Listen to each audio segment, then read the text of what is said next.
Seem to blame for the Redskins' losing record. This banner pretty much says it all. Time and again, fans point the finger at Dan Snyder, but is it really all his fault? At least one local business expert says, yeah, it is. Scott Eblin is a leadership coach from Virginia. His new blog is creating quite a buzz, claiming the Redskins are a lesson in how not to run a business. Allison Seymour has the story. It's kind of an inferior product at a premium price. Scott Eblin coaches company executives to be better leaders.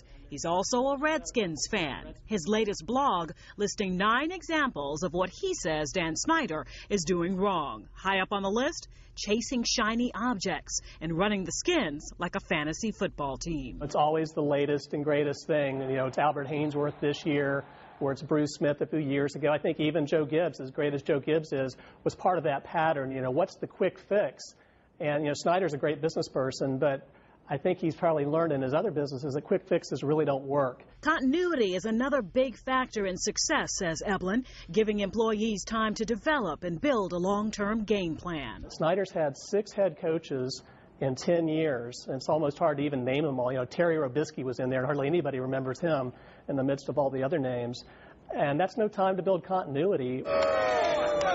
And then there are the fans, who Eblin says are getting squeezed until they bleed. He's forgotten about his customers, and a lot of the comments that I've gotten back on the blog post have been exactly that. They're fans who are really disheartened and really discouraged that it's not going to change, and they feel like left out of the equation. It's not a great idea as a leader to offend and insult the intelligence of your customers. And I think there's a number of ways that he's doing that, and people in this area, they're pretty smart folks. A backlash from fans could get results. Eblin says a growing number of empty seats at FedEx Field may force the team to lower concession prices. But as for turning around that losing record, that's up to the team and its owner. Allison Seymour, Fox 5 News. And Eblin also says it's bad business to publicly embarrass your own employees. He cites the treatment of Coach Zorn and, of course, the Jason Campbell drama over the summer months. As for the response to his blog, Eblin says he's received a lot of comments, and a lot of people agree with him.